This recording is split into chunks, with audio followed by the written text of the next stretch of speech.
The wind howled across the dry plains. Dust rose like ghosts from the ground. Thick clouds covered the sky above the old outpost called Stone Bend. It was a quiet place, far from the big cities of Earth. The air was dry, the land was hard, and people didn't have much. But they had each other. In a small metal house on the edge of town lived a man named Rumo. He was a mechanic, rough hands, quiet voice, kind heart. Years ago, his wife had passed away, leaving him alone with their little girl. Telly, she was only 7 now, full of questions and dreams, always carrying a small metal bird toy that her mother had made. Rumo worked late every day, fixing broken solar cars and cleaning up old tech just to earn enough for food and water.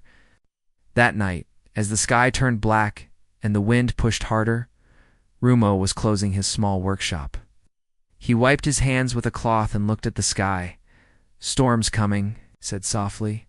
Just then, he heard a sound behind him, a quiet footstep. He turned. Dan saw a girl standing near the gate. She looked no older than 16. Her clothes were strange silver and white, torn at the sleeves and covered in dust. Her boots were too clean for a traveler. She had short dark hair and sharp eyes that scanned everything quickly. But she looked tired, so very tired. "Are you lost?" Rumo asked. The girl said nothing at first. Then, in a soft voice, she said, "Can I stay here? Just for the night?" Rumo looked around. No one was following her. She carried no bag, no ID, nothing. He didn't trust strangers easily, not with Telly at home. But something in her voice, da-da-da-da-da-da-da. It was not fear. It was sadness. Armo nodded. "I have a small house. We don't have much. But it's warm." The girl lowered her eyes. "Thank you. My name is Vina." Inside the small house, Telly ran to the door when she saw her father return. "Papa." Late Rumo smiled and lifted her in his arms. "Had some work. And we have a guest." Telly looked at the girl curiously. Vina gave her a soft smile but stayed quiet. Rumo made soup from dried vegetables and grain. He placed the bowl in front of Vina. She ate slowly, carefully, as if she wasn't used to such food. "Where are you from?" Telly asked, sitting across from her. "Far away," Vina answered. "Far like the sky." Telly asked again. Vina looked at her and said softly, "Even farther." Rumo watched them both. He didn't ask more. Everyone had secrets, and some secrets were safer left hidden. That night, Telly went to bed early. The storm rolled outside. Tapping on the roof like soft fingers, Rumo handed Vina a blanket and pointed to the couch. "I'll sleep on the floor," she said quickly. "No," Rumo said firmly. "Guests get the couch." Vina smiled for the first time. "You're kind." Rumo didn't answer. He just nodded and went to check the windows. Later, as he sat near the door cleaning an old wrench, he saw Vina open her coat slightly. A small blue light glowed from inside, something round like a tiny orb or device. She quickly closed it. Again, when she noticed Rumo watching, he said nothing. Outside, strange sound filled the air, not thunder, not wind. A soft hum, followed by a small flash in the clouds. High above, a drone floated, silent and black. Its camera turned, scanning the ground. Rumo stepped outside and watched it. It didn't belong to anyone from Stonebend, to Sleek. It advanced. It hovered for a moment, then disappeared into the stormed Rumo, went back inside. Vina was sitting up straight, hands tight in her lap, looking for someone. He asked gently. Vina looked at him with tired eyes. "Maybe," Rumo sighed. "If there's danger, you can leave in the morning." "I won't ask questions tonight." She nodded. "Thank you." The next morning the sky was clear, but the ground was wet. Puddles had formed around the outpost. Tella ran outside to play in the mud. Rumo and Vina sat by the door, drinking warm water with a bit of dried root for flavor. "Why are you helping me?" Vina asked suddenly. Rumo shrugged. "Because you knocked on my door. That's enough. Most wouldn't." "Most don't have a daughter like Telly," he said. "She reminds me what kindness looks like." Vina looked toward the field. Her eyes were far away again. "You don't know who I am," she said. No, Rumo said. And you don't know who I am either, but we both had dinner. Mix. Us, even. Vina laughed quietly. A small laugh. But real. Later, when Rumo went back to the workshop, Vina stayed behind with Telly. She helped clean dishes and told the little girl a story about a star that could sing. That evening, as the sun dipped low, Telly found something odd in Vina's coat. It was a holodisc, round and gold. When she touched it, it flashed a glowing blue logo, a tree made of stars. Under it, a name appeared.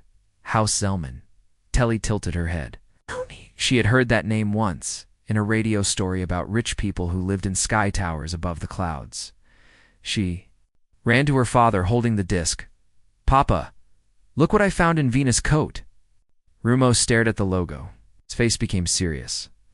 Vina stepped in quickly and took the disc from Telly's hands. I didn't mean to hide it, she said.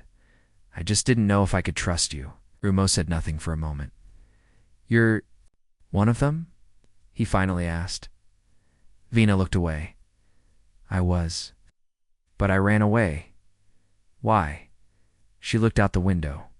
Her voice shook. Because I was being sold. Rumo stood still. A small golden holodisc rested quietly in Vina's hand. The symbol of House Zellman still glowed faintly like it didn't want to be forgotten. Tella looked up at her father, confused. Papa, what is that? Rumo gently put his hand on her shoulder. Nothing to worry about, Telly. Go wash up. Dinner will be ready soon. Telly nodded and ran off. Rumo turned to Vina, his voice calm but firm. Sit, we need to talk. Vina looked nervous but obeyed. Inside the small kitchen, Rumo placed a metal cup of water in front of her. He sat across the table. For a moment, neither of them spoke. The wind blew outside, soft and dry. You said you were being sold, Rumo finally said. Vina nodded. My father made a deal.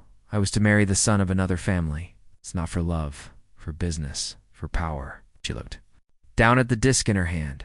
I didn't want that life, so I escaped. Rumo raised an eyebrow. Escaped? From a sky city? To here? I stole a small transport pod. It crashed near the canyon 2 nights ago. I walked until I saw lights in the distance. And found your place. Rumo rubbed his forehead. And now they're looking for you. Yes. The drone last night was a retriever scout. My family has hired mercenaries to find me. You brought danger here, Rumo said quietly. I know, Vina whispered. I didn't mean to. I just needed one night. I'll leave tonight if you want. Rumo looked at her. He saw the pain in her eyes. Not fear of punishment, but fear of being dragged back into a world she never chose. I don't send children into the dark, he said finally. You stay. For now. The next day, Vina helped in the workshop. Rumo gave her old tools and broken circuits to sort through. To his surprise, she worked fast, almost faster than him. She used a small round tool from her pocket, something he had never seen before, to repair broken chips and melted wires. You're full of surprises, Rumo said. I had good teachers, Vina replied. Private tutors. Machines were more honest than people. Telly sat nearby, drawing on a piece of scrap metal with a magnet pen. She smiled as she watched them work. I like her, Papa, she said softly. Rumo looked at his daughter and smiled. Back. Me too. Later that evening, Vina brought out something wrapped in cloth. I need your help with this, she said to Armo. Inside the cloth was a strange silver object round, its blinking lights and a deep crack on the side. What is it? Rumo asked. It's a beacon core from my escape pod. If we fix it, I can send a signal to someone I trust. Your family? Vina shook her head. No, someone else. Someone who helped me plan the escape. She's a former bodyguard, now in hiding. Rumo studied the broken core. This is advanced tech. I've only seen pieces like this in scrap dumps. Can you fix it? Rumo nodded slowly. Maybe, but I'll need time and parts. I'll help you. For the next 2 days, they worked together. Vina taught Rumo how to understand the deeper circuits. Rumo taught her how to use old earth tools to create new connections. Telly brought them food and sometimes helped hold small wires in place at night. They sat by the fire. Vina told stories about life above the clouds, about gardens on glass floors, floating schools, and servants who never smiled. "It sounds fancy," Telly said. "It was cold," Vina replied. "But peace never lasts long." On the third night, as the sun fell behind the hills, a low rumble came from the sky. A black ship landed near the canyon. No lights, no markings. RUMO watched it through binoculars. "Retrievers," he said. "They found you." Vina's face went pale. "I need to go. I can't let them find me here. You won't survive the desert alone," Rumo said. "They'll track your heat signature. I'll wait until they're distracted, then run." Rumo thought for a moment. Then he shook his head. "No, we don't run. We trick them." That night, Vina showed Rumo how to access the beacon's location settings. They used an old drone from the workshop and attached a broken power cell to it. Then they placed a fake signal inside the drone, a decoy, to make it look like Vina was moving away from the outpost. RUMO launched it into the hills just before sunrise.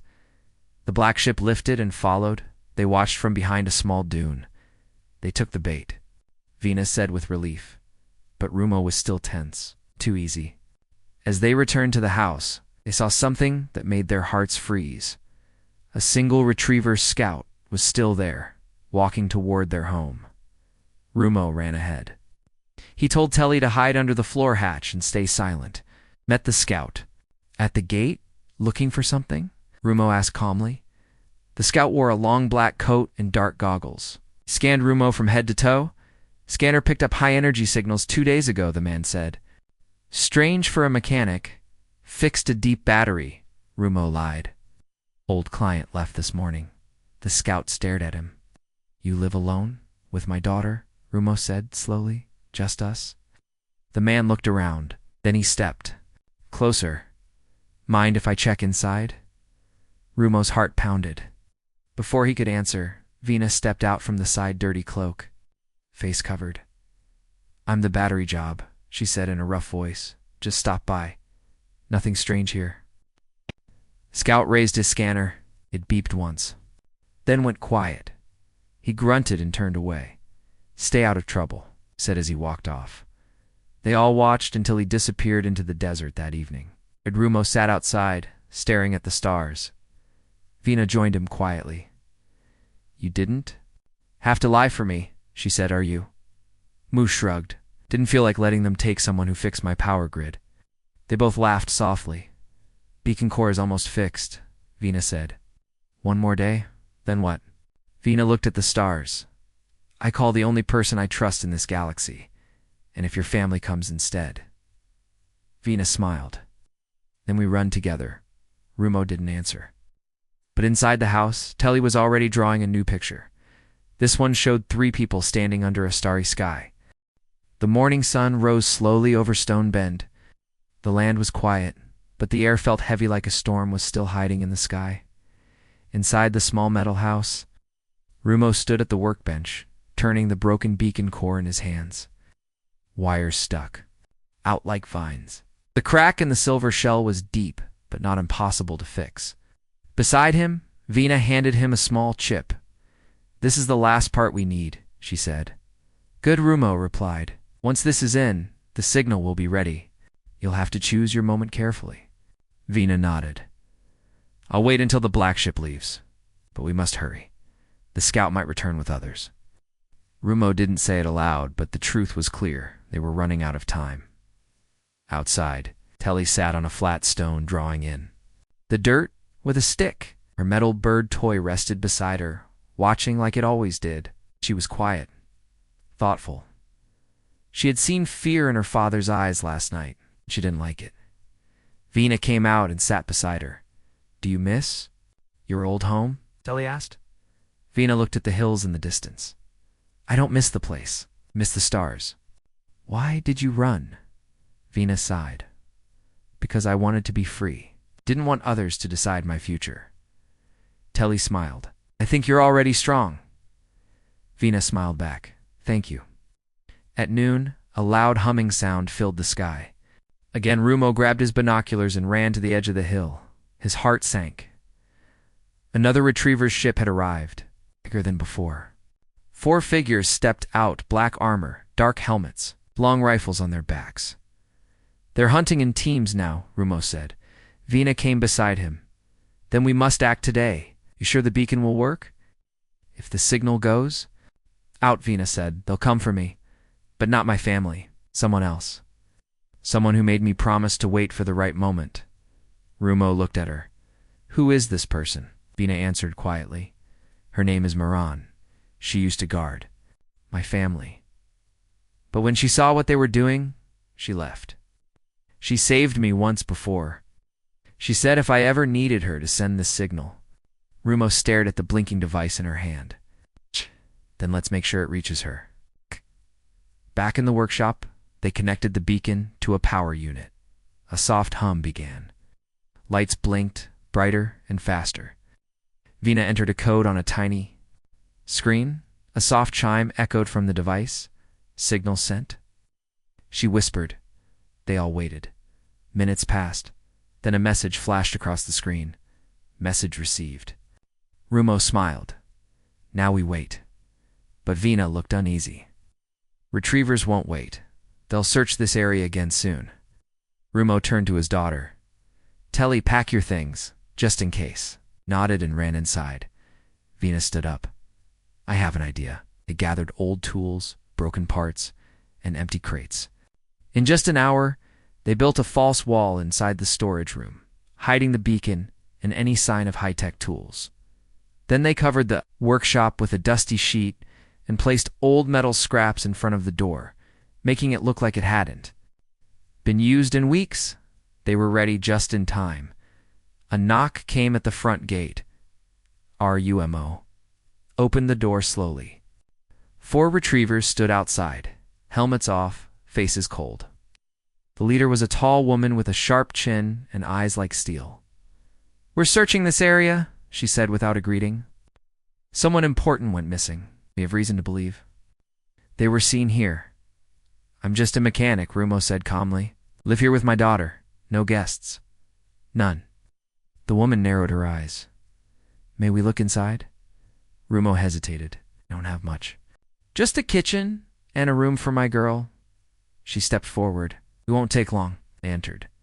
Vina was sitting near the stove, wrapped in a dirty scarf and cloak, her face mostly hidden. She looked like a traveler, tired and poor. One of the retrievers scanned her with a small device. No match, he said. Another checked the house, looked under beds, opened crates, poked the ceiling. Telly sat quietly in the corner, hugging her bird toy. Finally, the woman spoke. You sure no one strange came through here? Rumo replied with a steady voice. Only wind and dust. The leader paused, then turned away. We'll stay nearby, she said. If you see anything, call this code.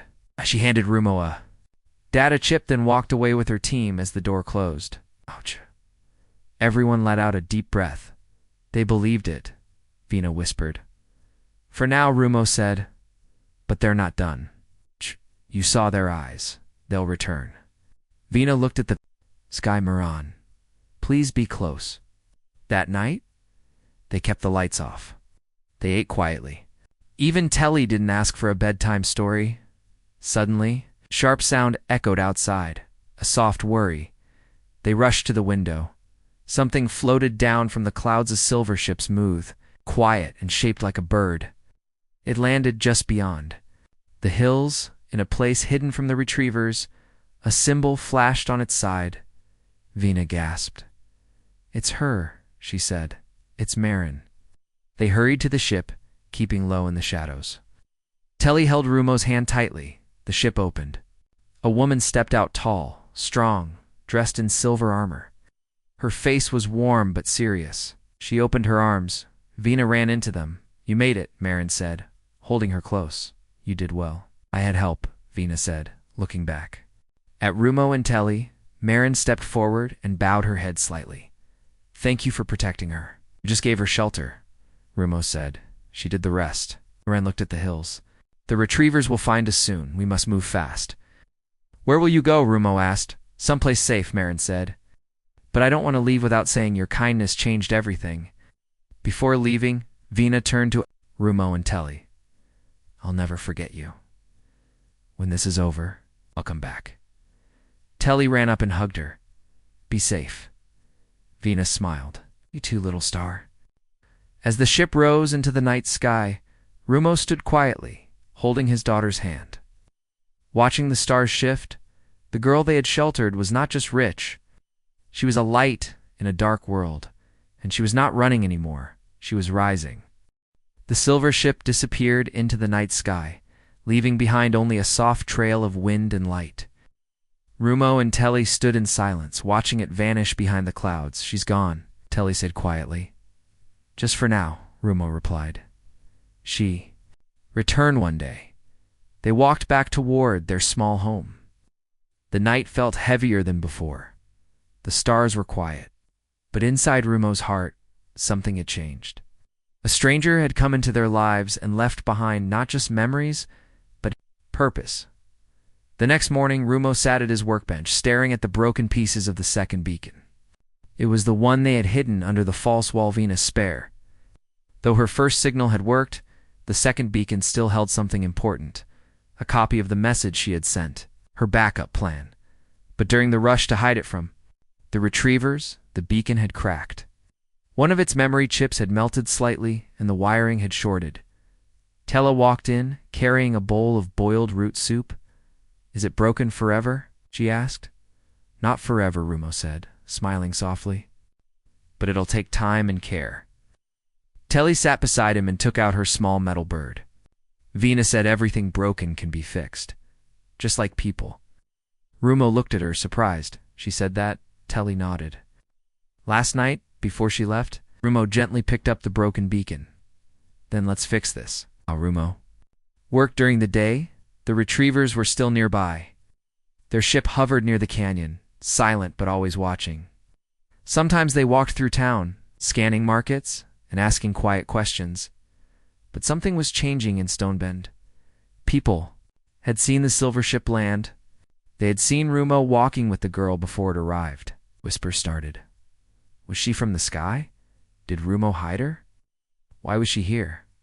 Rumo kept his head down and answered no questions. He had seen how fast rumors became danger. Afternoon. Shopkeeper, kind old man named Bilo, came by with a warning. The retrievers are paying for information, Bilo said. Some folks are getting curious. Be careful. Rumo thanked him and closed his shop early that day. That evening, while fixing a water pipe, Rumo found Vina's scarf still tucked behind the kitchen shelf. He held it gently, remembering her. Last words. Your kindness changed everything. He didn't know what her future would hold, but he was proud to be part of her story. Even if it was just for a moment. 3 days later, trouble returned. A loud knock came at the door. Rumo opened it slowly. 2 retrievers stood outside. Not the leader this time. These were younger men. Wearing dusty armor and tired eyes, you were seen walking to the hills. One of them said, I gather herbs for my daughter's cough, Rumo replied calmly. We found footprints. 3 pairs. 1 small. 2 adult. Rumo didn't blink. A traveler passed through. We offered food. That's all. The man looked at his partner, then back at Rumo. You know, helping a runaway from House Zellman is considered a criminal act.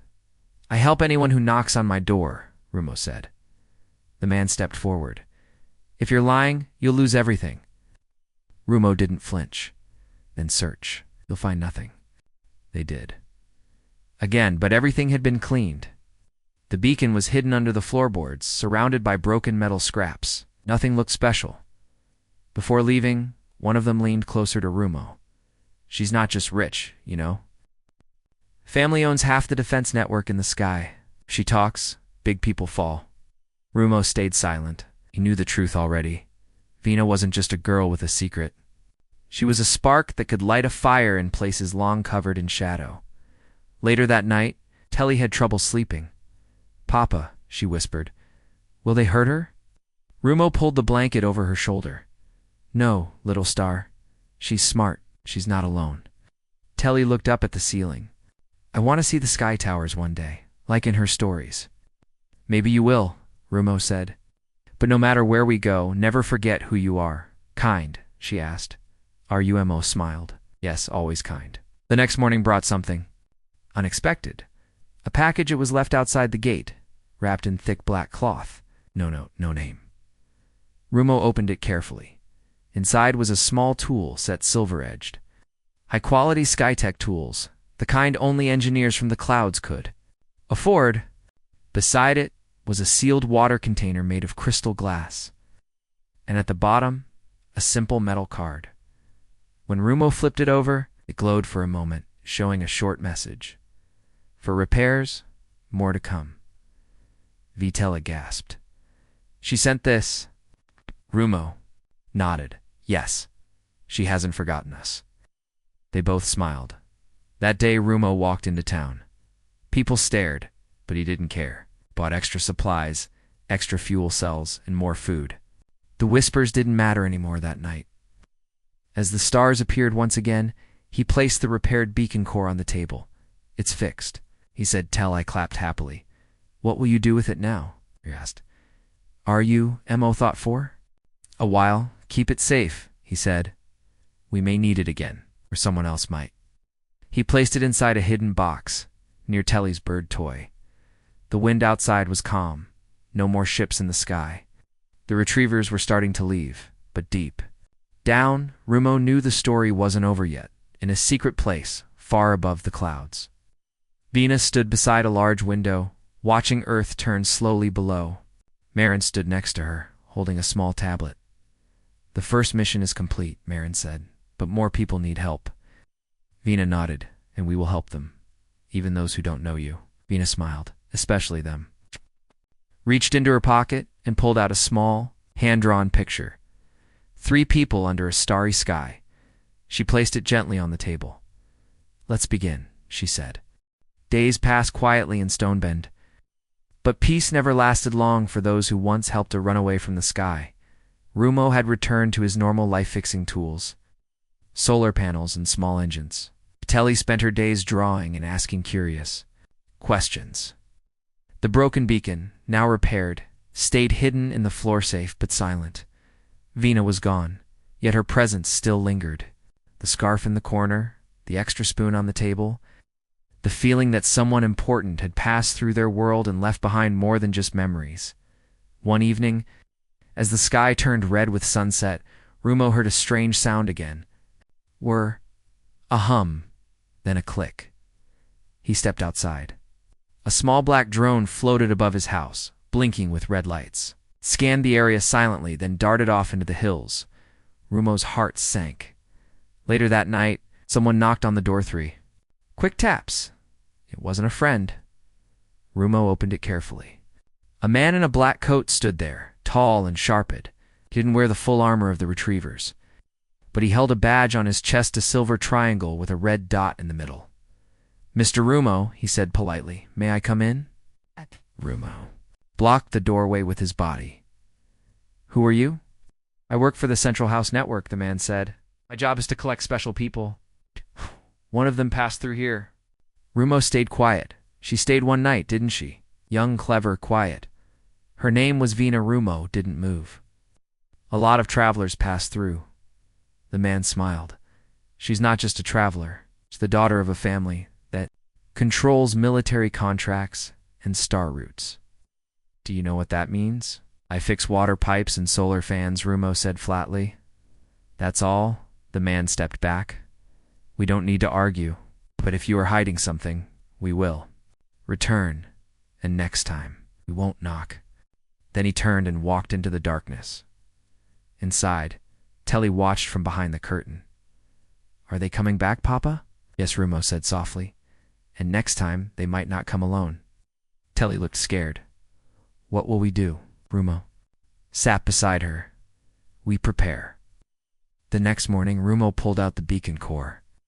It still worked, its blue light pulsing like a slow heartbeat. He stared at it for a long moment, then made a decision. He pressed a button and spoke gently into the device. This is Rumo, the mechanic. They're coming again. I'm not afraid, but I think she'd want to know. That's all. He ended the message and waited, far above Earth, in a hidden satellite base. Vina received the message. She stood before a clear screen, Marin beside her. They found him, Vina said, her eyes tightening. They're getting desperate, Marin replied. They know you're not returning, and they fear what you'll say. Vina clenched her fists. Then let's show them what truth looks like. Back in Stonebend, the sky turned dark again. This time not with storm clouds, but with dust stirred by retrievers' trucks. 4 black vehicles rolled into town, stopping near the market. 10 armored men jumped out. They didn't speak. They didn't ask. They began scanning everything. Rumo saw them from the workshop. He knew it was time. He gathered a few tools, stuffed some food in a cloth bag, took Telly's hand. We're going to the old well, he whispered. Like, we practiced. Shh. Telly nodded, her eyes wide but brave. They slipped out through the back, past the cracked wall, and ran toward the edge of the hills. Behind them, smoke rose from the center of town. The retrievers had set fire to a small stall. Rumo paused. They're sending a message. Telly tugged his arm. Papa, we have to go. They ran, but they didn't make it far. A drone spotted them and dropped a red flare. Within minutes, 2 retrievers reached them. Halt! One shouted. Hands up! Rumo stood in front of Telly, raising his arm slowly. We don't want trouble, he said. She's just a child. She's a witness, the other soldier said coldly. You're a helper. Rumo took a breath. We didn't do anything wrong. The soldier stepped forward. The law says otherwise. Suddenly, a loud sound split the air. FWOL. A bright light flew over the hill, a silver blast, not from Earth. The ground shook. A ship roared in the sky and landed nearby. It was sleek, powerful, and glowing with clean energy. The door opened. Vina stepped out. Let them go, she said calmly. The soldiers stared in shock. You? One of them muttered. You returned? Vina didn't answer with words. She raised her hand, and 2 defense drones flew beside her, both armed but silent. I'm not afraid anymore, she said. Act. And I'm not alone. Marin appeared beside, her helmet on, voice amplified. You are not authorized to arrest these people. They are under our protection. The soldiers looked unsure. From above, a voice came through a speaker. Stand down, we've lost. The command has shifted, new orders. The soldiers froze, then slowly, they lowered their weapons. Vina ran. To Rumo and Telly. You came back, Rumo said, shocked. I said I would, Vina replied, her eyes full of emotion. I won't forget what you did for me, ever. Telly hugged her tightly. You saved us. No, Vina said, hugging her. Back. You saved me first. Later that evening, a new kind of ship landed in Stonebend, not one of war, but of help. Engineers, builders, and medics came. Supplies were unloaded. Water systems were installed. A message from above was shared with the people. No more silence. Those who help others will not be punished. They will be lifted. Then in the center of the town, a new workshop was built. Bigger, brighter, with a name carved in steel. Rumo's place of light and repair. Telly stood beside her father, watching as the town changed. Is this the end of the story? She asked. No, Rumo said, placing a hand on her shoulder. This is just the beginning. Vina smiled nearby, watching children laugh and play. She had been a daughter of power now. She was a daughter of hope, and the world was finally listening. It had been 2 weeks since Vina returned to Stonebend with Marin and her team. The sky was peaceful now. The Black Retriever ships had left, their power broken. New machines buzzed in the background, clean water tanks, solar lines, and energy storage systems. The people of Stonebend had never seen such technology before, and it all began with a stranger. A girl who had once asked to stay for just one night. Rumo's new workshop stood tall at the center of town. Its walls were smooth and silver-lined, but inside, it still felt like home. Old tools hung beside new ones. Telly had her own small corner, with drawings taped to the wall and her bird toy always nearby. Every morning, people came to Ruma not just for repairs, but for advice, for comfort, and sometimes just to say thank you. Vina stayed in town longer than anyone expected. She didn't wear the white robes of her family or fly around in secret crafts anymore. She walked through the market like a regular person, helped fix broken streetlights, and even taught kids how to use learning tablets. People still whispered her name, but this time with respect. One day, Rumo and Vina sat outside the shop, sharing warm root tea. Telly played with other children nearby, drawing big stars in the dirt. "She's happier now," Vina said softly, watching Telly laugh. "She always finds light," Rumo replied, "even in the dark." Anna smiled. "You gave me that too," Rumo looked at her. "So what's next for you?" Vina looked up at the clear sky. "Marin and I are building something. A new group, one that helps people like us. People without power, without safety. We'll travel to broken towns, lost stations, and border colonies, give them tools to stand again. A rescue team, hope team," Vina said. "We'll call it the Quiet Flame." Rumo nodded. "That name suits you." But not everything was peaceful. News reached Stonebend that House Zellman, Vina's family, had gone silent. Their leaders stopped appearing in public. Their trading towers lost connection. Many believed they were hiding, afraid of what would come next. Still, shadows moved in secret places. Marin knew it. So did Vina. "They won't give up that easily," Marin warned one evening. "Too many secrets. Too much pride. We'll be ready," Vina replied. That night, something strange happened. Telly woke up from a dream, her small hands gripping. The sheets Armo rushed to her side. "What happened?" "I saw a ship," she said, "but it wasn't Vina's. It was black, and it came from the stars." Rumo calmed her. It was just a dream.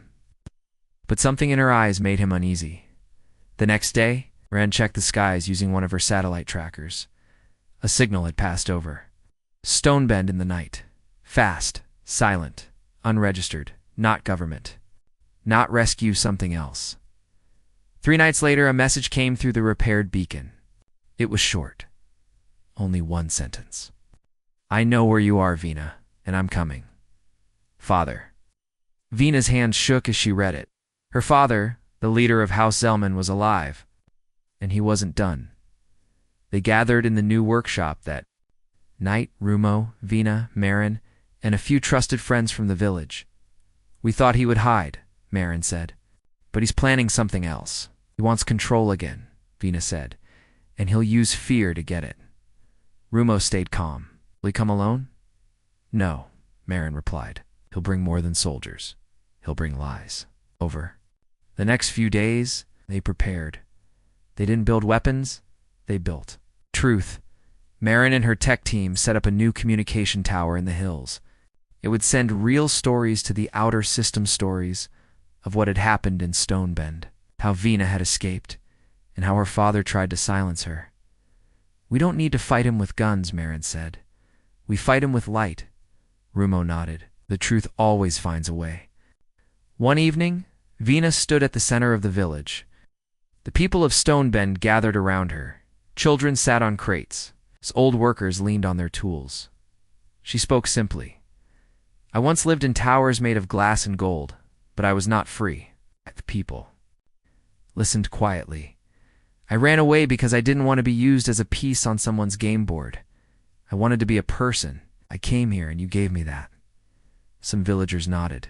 Others smiled. "But now the one who tried to control me is coming. I won't run this time. I will stand. Not with weapons, but with all of you." The crowd cheered. Not loud and wild, but real and steady. The next night, the black ship came.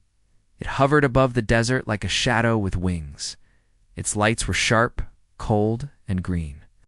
It landed just beyond the edge of Stonebend. Vina stood at the gate waiting. Rumo stood beside her. Telly held her bird toy tightly from the rooftop. The ship door opened. Out stepped a tall man in silver robes. His face was proud, calm. "Dangerous, Vina," he said. "Come home. I am home," she replied. He took a step closer. "This place is dirt and dust. You are meant for higher things," Vina said. "I'm meant for better things." Father's eyes narrowed. "Then you choose to stand against me?" "I choose to stand for what is right."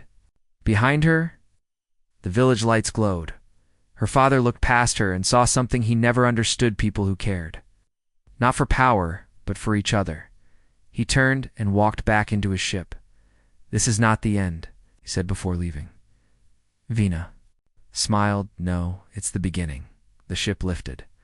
The wind blew dust over the hills, but the people stayed. So did the light that night. Vina sat by the fire with Rumo and Telly. Stars filled the sky like diamonds on dark cloth. "I don't know what comes next," she said. "You don't need to," Rumo said. "Just walk with hope." Telly looked up at her. "Will you stay?" "I'll return," Vina said. "But now I must help others like you helped me." She placed a small necklace in Telly's hand, a tiny star, made of soft silver. "Keep it," she said. "It's for the brightest one I know." The night after her father's ship left, the village of Stonebend was quiet again. But it was not the same as before. The people had changed. They had seen how one brave girl stood up to power, not with weapons, but with truth. They had watched Rumo, the poor single father, protect her without asking who she was or what she owned. And they had seen how even a small place on a dusty planet could become the center of something much bigger. Vina stood on the hill outside the village, looking at the stars. Marin stood beside her. "You did it," Marin said. "You faced him. You spoke your truth." Vina nodded. "But the journey's not over." "No," Marin agreed. "It's just beginning." The next morning, Vina walked to the new workshop. Where Rumo was repairing an old solar cooler, Telly sat nearby, drawing another of her sky pictures. This one showed a silver ship landing over green hills and people standing together, holding hands. "I like this one," Vina said, kneeling. Beside her, "It's you and Papa and me," Telly replied. "And the people. Everyone's not scared anymore." Vina looked at Rumo. "You gave me something I never had in the sky cities." "What's that?" he asked, wiping his hands. "Home. Not a big house. Not servants or lights. A place where I was seen for who I really am." Rumo smiled. "Sometimes all someone needs is a warm meal and a safe place to sleep." Vina gathered the village later that day for one last message. "I will leave soon," she said, "because there are others like me, hiding, scared, alone, and I want to find them." The crowd listened quietly. "I will build something new. A group that helps, not controls, that teaches, not punishes, that protects, not rules. You are the first to show me that's possible." She paused and looked at Rumo and Telly. "I won't say goodbye," she said, "because this isn't the end. This is where the light begins." 2 days later, Vina's ship arrived. This one was different, sleek but not shiny, built with care, not for show. Its symbol was simple: a small flame inside a star. The symbol of the quiet flame, her new mission. Before she left, Vina gave Rumo a small box. "For you," she said. He opened it carefully. Inside was a tool, thin, silver, sharp but also soft in his grip. It could repair anything from wires to memory chips. "This is sky tech," Rumo said in awe. "It's more than that," Vina said. "It's a promise that we will never forget those who helped us rise." She also gave something to Telly, a data pen filled with learning tools, maps of the stars, and one personal message. "When you grow up," Vina told her, "you can join me if you want. The galaxy needs dreamers like you." Telly hugged her tightly. "I'll find you one day." "I know," Vina said with a smile. "You're brave like your father." As the ship lifted into the sky, people waved. Children shouted her name. Rumo stood still, holding Telly's hand. "She's going to change things," he said. Telly nodded, and we helped her begin. Months passed. The name Vina of the Flame spread across border towns, outer colonies, and space stations. Her group rescued trapped miners on moons, helped small villages grow crops and sand, stopped pirates who had been stealing fuel from broken ships. Everywhere she went, people told stories. She helped us rebuild. She didn't ask for payment. She remembered what it meant to be small. And every now and then, small silver necklace or a repair tool would appear, quiet reminders that the quiet flame had passed through, back in Stonebend. Life was peaceful but never dull. Rumo's shop became the town's heart. People came for repairs, stories, and guidance. He trained younger workers to fix things the old way and the new way, thanks to Vina's tools. Telly grew quickly. She studied maps, built her own flying drone, and wrote letters to Vina every week. She stored them in a tiny capsule under her bed. Someday, she said to her father, I'll give them to her myself. I believe you will, Rumo said. One evening, under a sky full of stars, Telly asked a question. Papa, do you think Vina's happy now? Rumo looked at the stars for a while before answering. I think she's doing what her heart was made for. And when you do that, happiness follows. Telly smiled. Then I'll do that too. Rumo ruffled her hair gently. You already are. Little star. Years later, a silver ship returned to Stonebend.